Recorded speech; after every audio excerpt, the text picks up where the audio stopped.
जर नगरमध्ये अक्षय कर्डिले म्हणून आमदार अरे, आहे, गावचे विषय गावात राहू द्या रे.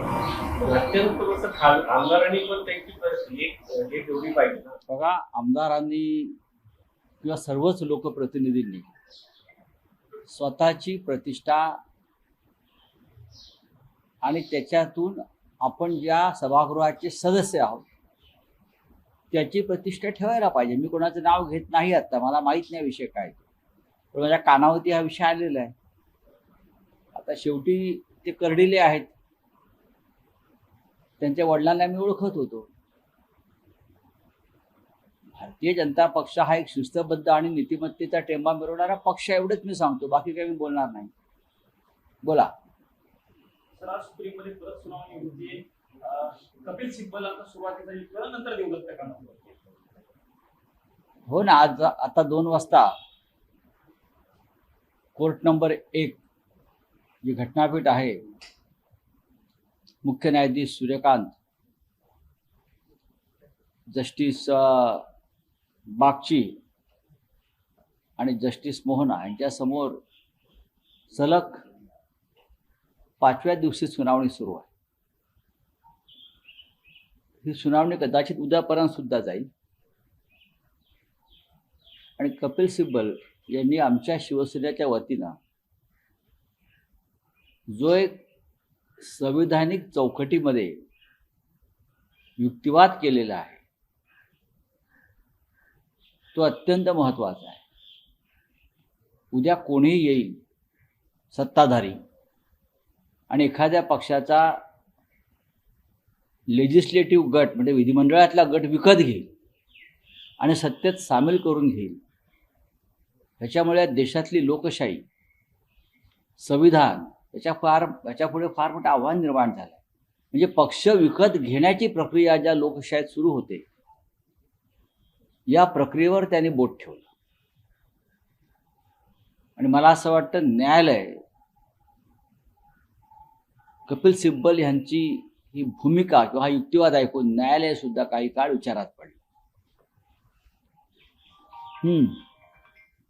सर, सिब्बलांचा युक्तिवाद होता, पण आमदार अपात्रता प्रकरणावरती आज युक्तिवाद आहे. कपिल सिब्बलांचा युक्तिवाद हा पक्ष आणि चिन्हाच्या अनुषंगाने असल्याचं नाही, पक्ष आणि चिन्हाचा युक्तिवाद हा अत्यंत महत्त्वाचा आहे.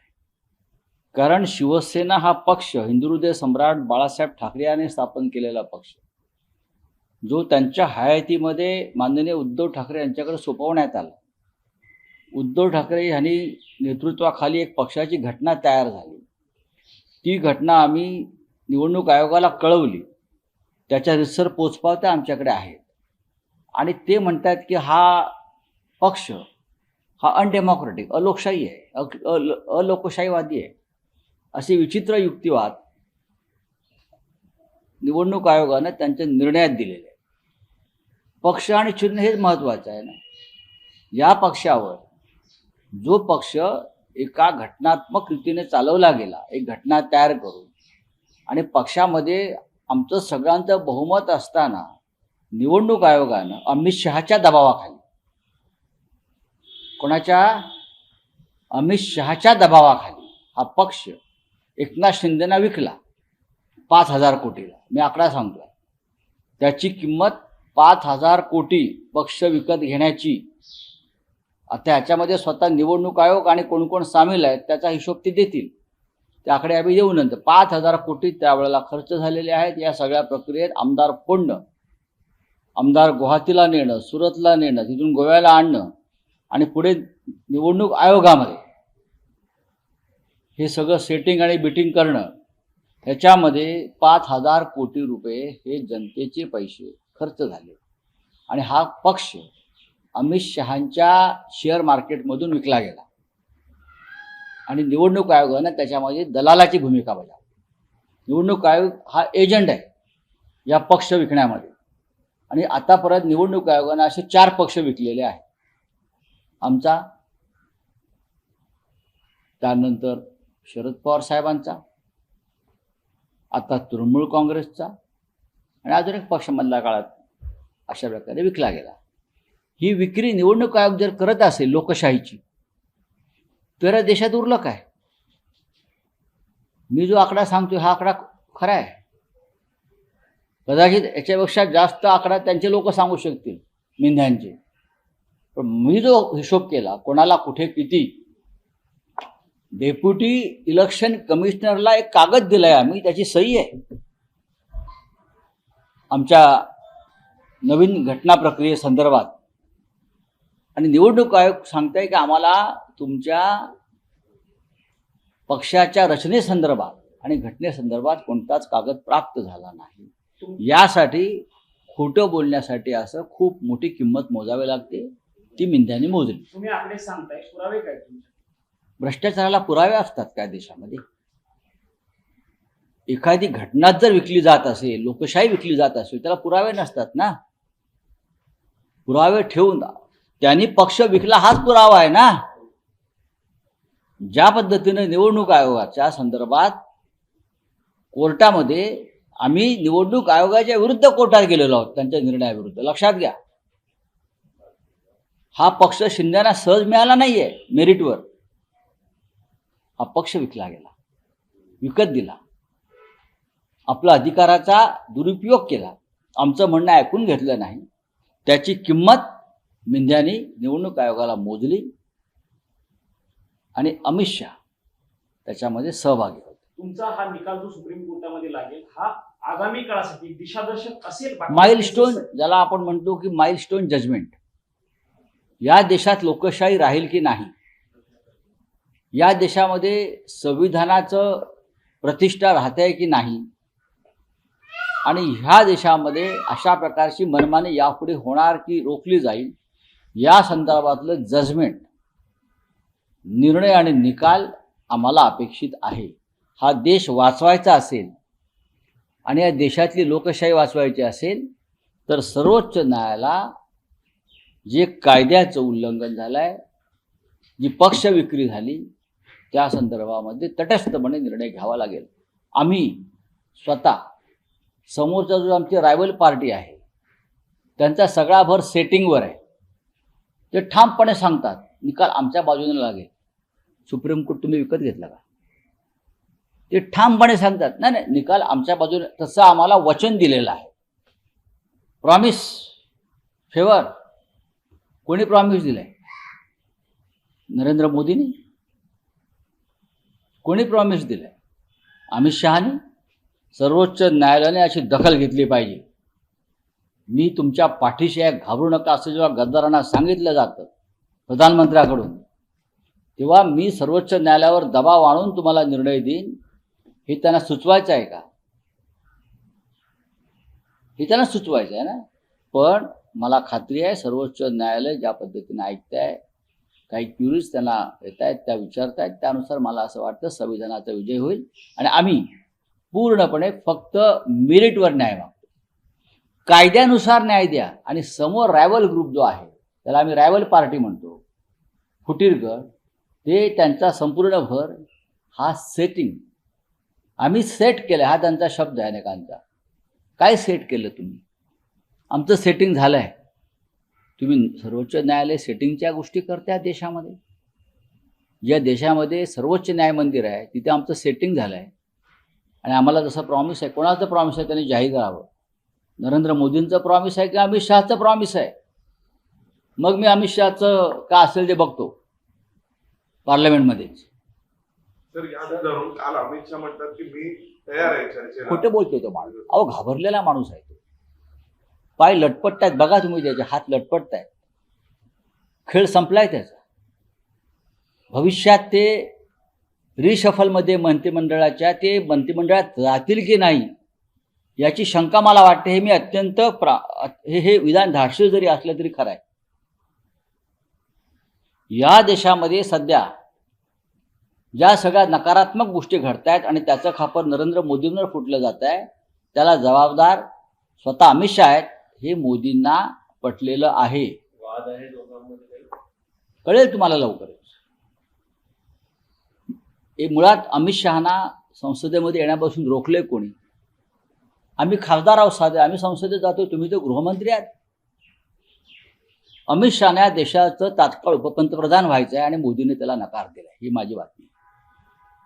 मला उपपंतप्रधानपदी ताबडतोब नवीन रचनेमध्ये घोषित करा.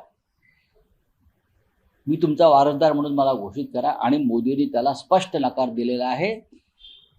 हे जे मी सांगतोय हे 100% सत्य है. उनको डिप्टी प्राइम मिनिस्टर तुरंत होना है और मोदी ने उनको नकार दिया है. सर ते काल जलजीवन मिशनची एक बैठक झाली बाकी मला मग जे- राज्यमंत्री- बाकी जे सांगितलं जातं की मोदी नंतर कोण, त्या व्यक्तींना देखील मग मुळात मोदींनंतर अमित शहा नक्कीच नाहीत. आणि मोदीही किती काळ राहतील 29 पर्यंत याच्याविषयी देशाच्या मनात शंका आहे. यापुढलं आंदोलन जे आहे जी आणि देशभरामध्ये हे ईव्हीएमच्या विरुद्ध असेल, लक्षात घ्या. पण मग त्यामुळं पक्षांतर्गत भाजपमध्ये काही वाद आहे असं वाटतं.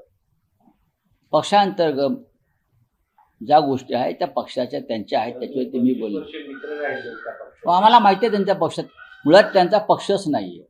काँग्रेस, राष्ट्रवादी काँग्रेस, तृणमूल काँग्रेस असे अनेक पक्ष पडून निर्माण झालेला ती एक कॉलनी वसाहत आहे सध्याची, ती केव्हाही उद्ध्वस्त होईल. तुम्ही म्हणता पुढचं आंदोलन हे ईव्हीएमच्या विरोधामध्ये असेल तर ते जिंजींकडनं म्हणजे कॉक्रोच जनता पार्टी सारख्या संघटनांकडे असणार आहे की तुम्ही राजकीय पक्ष म्हणून तुम्ही त्याला पुढे- मी राजकीय पक्ष म्हणून म्हणत नाही, पण या देशातल्या तरुणांनी असं ठरवलेलं आहे. ही माझ्यापर्यंत माहिती आलेली आहे. याच्यामध्ये कदाचित जेनजी सुद्धा उतरू शकेल. सर एक प्रश्न आपल्या प्रकरणाला धरून आहे की तुमच्या प्रकरणाचा इतका महत्वाचा सगळे इश्यूज त्यामध्ये इन्व्हॉल्ड असताना सुद्धा राष्ट्रवादी काँग्रेस पक्षाचं प्रकरण जे आधी याच सोबत ऐकलं जाणार होतं ते आता ऐकलं का जात नाहीये? नाही, एक लक्षात घ्या, राष्ट्रवादी काँग्रेसचे जे प्रमुख वकील आहेत ते आमच्या सुनावणीच्या वेळेला उपस्थित असतात.